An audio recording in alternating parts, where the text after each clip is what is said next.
John Lennon's shocking death at age 40 brought the entire world to a standstill. His sudden death impacted people in a way that hadn't been felt since the assassination of President JFK in 1963. Who killed John Lennon and what was their motive? In this video, we are going to talk about the death of former Beatle member, John Lennon. John Lennon was shot as he and his wife Yoko Ono were entering their place of residence at the Dakota, in New York. The killer was a man named Mark David Chapman. In October of 1980, Mark had flown to New York and then returned to Hawaii and confessed to his wife that he had gone over to New York to kill John Lennon, but he couldn't carry out his plans at the time. He told her that his love for him had saved him and he asked her to hold the gun for him. In December, Mark flew to New York again. He told his wife that he wanted to clear his head and he thought that the space between them would be good for their marriage. He added that he had thrown the gun into the ocean. Gloria believed him and he left for New York. Mark was surprisingly a Beatles fan. He had traveled to New York from Hawaii just to complete his mission of killing the music legend. He had planned this for several months and was inspired by Holden Caulfield from the J.D. Salinger book, The Catcher in the Rye. Mark had waited for John Lennon outside of the Dakota all day. He was carrying three things with him: a copy of The Catcher in the Rye, a copy of Yoko and John's album, Double Fantasy, and a gun. He ended up seeing John Lennon twice on the evening of December 8, 1980. 5 p.m. John Lennon and Yoko Ono exit the Dakota building. Mark asked Lennon if he would sign his copy of Double Fantasy, to which Lennon obliged. Paul Goresh was an amateur photographer and hardcore Beatles fan, who was waiting outside the Dakota to take pictures of John, as he was known to come in and out of the building multiple times a day. John Lennon had come to know Paul Goresh, as Paul frequently waited outside of the Dakota just to see him. Paul took one of the last photos taken of John Lennon alive. And shockingly, his killer was pictured with him. The eerie photo showed John signing the album for his soon-to-be murderer. After signing the album, John asked Mark if there was anything else he wanted. To which Mark said no, and John went into his waiting cab that was taking him to the recording studio. Mark placed the signed album in a large potted plant and waited for John to return. 6 p.m.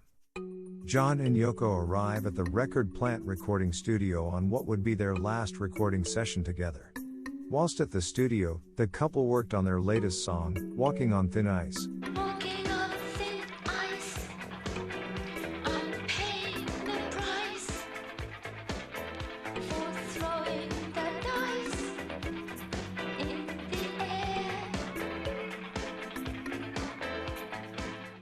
At 10:35 p.m. John and Yoko enter a limo which is taking them back to the Dakota. Yoko asks John if he wants to go get something to eat before going back home. John refuses and says that he wants to go home to see their 5-year-old son, Sean, before he goes to sleep. 10:48 p.m. John and Yoko are dropped off at the Dakota building.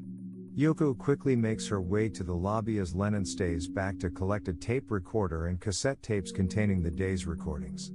Having gathered his things, John began to make his way towards the Dakota building. Mark David Chapman says, "John Lennon." Just as John begins to turn around, Mark fires 5 shots, 4 of which hits him in the back and left shoulder. The 5th shot had missed him. 10:49 p.m.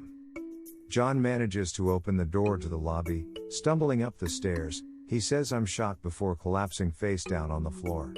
The Dakota's concierge pushes a button under the desk to summon the police. Yoko holds her dying husband in her arms and is screaming for a doctor. Mark chooses to stay at the scene of the crime. He calmly removed his jacket and began reading his favorite book, The Catcher in the Rye. The frantic doorman of the Dakota asked him if he knew what he had just done.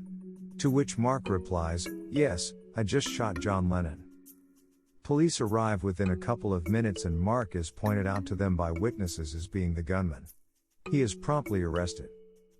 Police assess John's injuries and determine that he is severely injured and do not have enough time to wait for an ambulance. They decide to carry him into their car and drive him to the hospital themselves.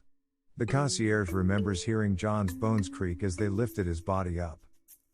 In the police car, an officer asks if he was John Lennon.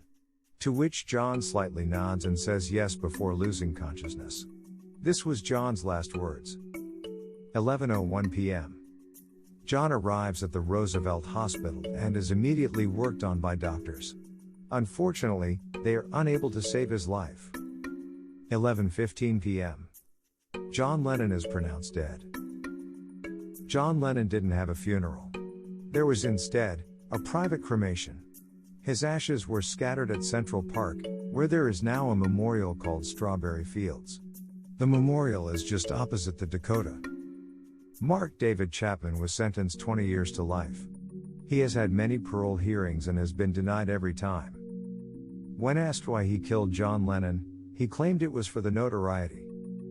Despite the terrible crime he had committed, his wife, Gloria, remains married to him to this day. They have been married since 1979 and she still remains loyal to him. She hopes that he will one day be released, and they could walk along the Kailua beach, where he had proposed to her. Yoko Ono says that she still fears her husband's killer and hopes that he never gets out of prison. She believes that he could come after her or even her son. Yoko Ono continues her efforts to promote peace, and she still lives in the same apartment she once shared with her husband, John Lennon, at the Dakota. When asked why she still lived at the Dakota, Yoko replied, "We share this every day. Every day we shared each room, the good memory supersedes the bad memory. The bad memory was just one that was terrible. But other than that, I felt we were still together. I would feel very strange if I had to leave this apartment. There are so many things that he touched here that he loved. Those things mean a lot." Thanks for watching. If you like this video, subscribe to the channel.